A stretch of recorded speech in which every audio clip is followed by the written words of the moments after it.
It was a cold and wet September day, 9 AD. Mist and drizzle covered 3 Roman legions and their followers traversing through the dense and rugged Teutoburg Forest. Under the governor of the Province Germania, Varus, his officer, doubling as Cherusci chieftain Arminius, organized the trek towards the Roman winter quarters. The column stretched from the vanguard all the way to the baggage wagons in the rear. The long line slowly marched on. Nobody suspected thousands of hidden eyes among the leaves and trees, hiding under the cloak of nature, following their every move. What followed is commonly considered one of the most decisive battles in history. Around the turn of the millennium, Tiberius and several Roman commanders led brutal campaigns north of the Danube. The goal was to subjugate the loosely organized Germanic tribes living in the region. In 7 BC, Rome added the region to the empire as Province Germania.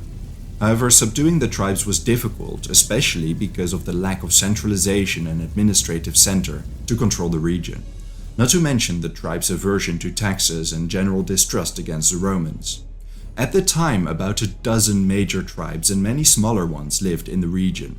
Some of them, like the Batavian Cherusci, were loyal allies of the Romans. Others, such as the Marcomanni, were forced into an alliance by Tiberius.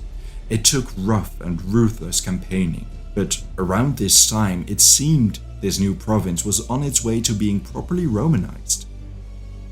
When in 6 AD, about a decade later, tribes unleashed a massive revolt in Illyricum, Tiberius left Germania with 8 of the 11 legions stationed there.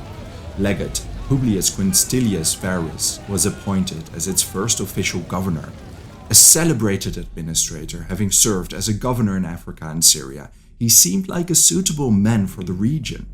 An ancient source sums up his Syrian governorship as follows: he entered a rich province as a poor man and left a poor province as a rich man.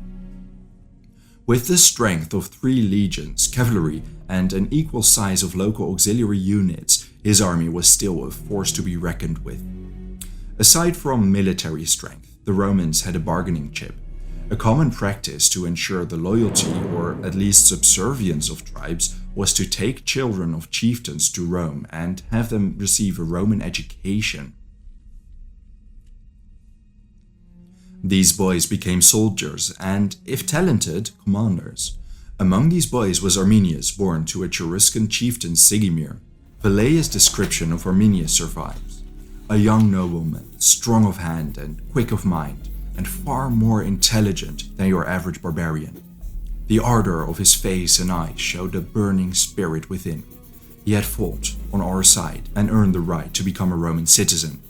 Indeed, he was even elevated to the rank of equestrian. Showing an excellent talent for military matters, Arminius distinguished himself by helping crush the revolt in Illyricum. Attaining incredible prestige, Arminius' next mission was to aid Varus in maintaining control of the new province Germania. Once arrived in the province, Varus ensured he became the new chieftain of the Cherusci. He married Thusnelda, the daughter of the previous Cheruscan chieftain Segestes. Though Segestes was a loyal Roman ally, sources indicate he opposed the marriage, and bad blood grew after the couple eloped. Varus trusted Arminius blindly, but his protege was planning a Germanic uprising behind his back. This was a challenging task as tribes weren't organized and often were traditional enemies of each other. Though his exact motivations are unknown, multiple factors likely caused Arminius resentment. Some indicate he wanted to return to Rome, but was forced into his role as a chieftain. Seeing the heavy taxation on Germanic tribes and the brutal repression by the Romans was another. And as the adage goes, nothing unites a group more than a common enemy. Slowly but surely, the organizing of a widespread uprising against the Romans began taking shape. Arminius ensured Varus continued trusting and relying on him. He often asked the governor to resolve disputes between Germanic tribes, flattering his ego. It isn't like Varus was kept in the dark. Segestes betrayed Arminius at one point, but Varus did not heed the warning and accredited it to a family dispute. When Segestes proposed, Varus kept both him and Arminius in chains until the truth came out. The Roman commander brushed him off. It would turn out to be his undoing. In late summer 9 AD, the campaigning season ran to an end. So the Romans began preparing their annual trek towards their winter quarters on the Rhine. Arminius volunteered to organize the march, much to Varus's delight. As he was planning the trek, Arminius notified Varus of several supposed uprisings in the region. With the size of Rome's army, it would be an easy task to crush them. To do so, Arminius suggested a march through the Teutoburg Forest, a densely wooded forest with hills and swampy terrain. Varus agreed, as Arminius knew the territory and would surely lead the Romans in the right direction. Varus ordered scouts to make sure the passage was safe to be sure they were not trekking into an ambush. But these scouts probably were Germanic auxiliaries who knew of Arminius's plans. Varus still suspected nothing. Things went just like Arminius wanted them to. As the Romans trekked through the woods, it became clear the terrain was not ideally suited for their military formations. The Roman legion 17, 18, and 19, some 18,000 soldiers straggled through the narrow paths. Usually Roman armies traveled in formation, but now they had no other option but to stretch the column thin and walk in lines of 2 or 3, tops. Traveling with them were 10,000 camp followers, family members, tradespeople, and a lengthy trail of baggage wagons. Archaeological evidence of mainly Roman coins reveals the stretch of the Roman line was up to 20 kilometers in length. Deep within the Teutoburg Forest, Arminius left the column. He either informed Varus he was going to gather more auxiliary units, or was going to scout ahead. Trusting him, Varus continued the march. Little did he know Arminius did gather troops, but not to aid the Romans. Instead, he took command of between 20 and 30,000 Germanic warriors who had gathered for the final showdown. Germanic peoples included Arminius's Cherusci, but also the Marsi, Chatti, Bructeri, and many more. The Roman column had to trek through the narrow, rugged area between the Great Bog, a swamp, and the Kookriese Hill. Due to the clattering of their equipment, no one heard the rustling of leaves as thousands of hidden eyes followed them. The Romans passed through the bottleneck.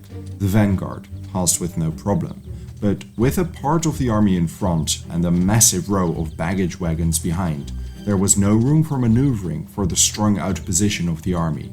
Still, nobody suspected their every move was being followed. Then, out of nowhere, loud thumps, trees fell down onto the path. A barrage of spears and javelins filled the sky before crashing into the Roman columns. The damage of the surprise attack was enormous. The legionaries tried to take their defensive positions as well as they could, while being pestered by missiles. The first significant cracks were already showing, especially because infantry armor was designed for close combat, not against sharp projectiles. And no melee fighting had even taken place yet. Soldiers panicked during the initial ambush. They had no place to run, but towards the north. Many of them fled into the swamp. Wearing their heavy kit, survival was nothing short of impossible.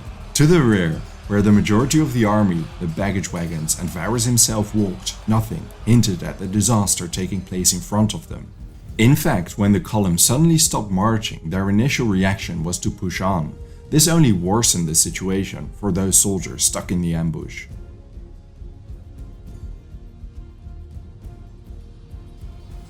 Then a loud rallying cry marked the charge of hundreds, if not thousands, of Germanic warriors. The already battered Roman line certainly put up a fight, but fortune was not on their side.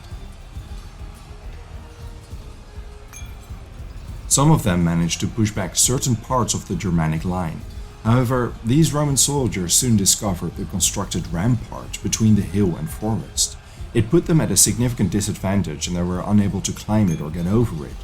Ferocious and merciless combat ensued on the narrow pathway between the bog and elevation, as the Romans knew they were fighting for their lives. To make matters worse for the Romans, rain began pouring down. It turned their heavy armor into their worst enemy, as being soaked with heavy equipment impeded their flexibility even more. Nevertheless, the lightly armored Germanics continued their hit-and-run tactics, retreating in the dense woods whenever the Romans gained the upper hand. After the onslaught was already going on for a long time, word finally reached Varus of what was going on. but he probably thought it was just a minor skirmish and gave the order for the rear to push forward to aid their fellow soldiers. But all this time, up to 10,000 warriors had hidden on the eastern side of the Kalkrise hill. The Roman column now passed this contingent of hidden warriors. As they passed, these now charged into the column, launching a similar surprise attack as had happened to the Roman vanguard. Ferocious and brutal fighting broke out, with the Romans being put on the back foot. A several kilometer-long killing zone developed. The Romans in the middle and rear of the column broke rank, suffering similar fates as those in the vanguard who tried to flee in vain. Many drowned in the great bog, others were hunted down by warriors, hiding in the woods. As day turned into night, the Romans were still holding on despite the carnage. Some of them managed to push through the woods throughout the day, and finally, in the evening, a portion of the army reached a clearing behind the hill. Varus ordered the establishment of an impromptu military camp in the woods. It is safe to assume nearly the entire surviving army was stuck in the woods. Those who tried to flee the woods were chased down by cavalry or rogue bands of warriors. Arminius held off the initial attack because he was familiar with Roman tactics. He knew that as they dug in, they would be able to fend off many attacks and cause a lot of casualties among his warriors. The night was quiet, and several of the supply wagons even managed to reach the camp. But the following day, Varus ordered the burning of these wagons to speed up their advance and get out of the forest as soon as possible. As soon as the Romans left their encampment, however, the Germanic warriors continued their hit-and-run tactics against the column. Archaeological evidence does not reveal if the Roman column erected a new camp or retreated to their previous one. What is for sure is that during the second and third night, the Germanic tribes attacked the Romans non-stop. Somewhere during the onslaught, the cavalry broke rank, but it didn't matter as all of them were hunted down and drowned in the Great Bog. For 3 entire days, deep within the woodlands, the slaughter continued. Barely any Roman soldiers managed to escape.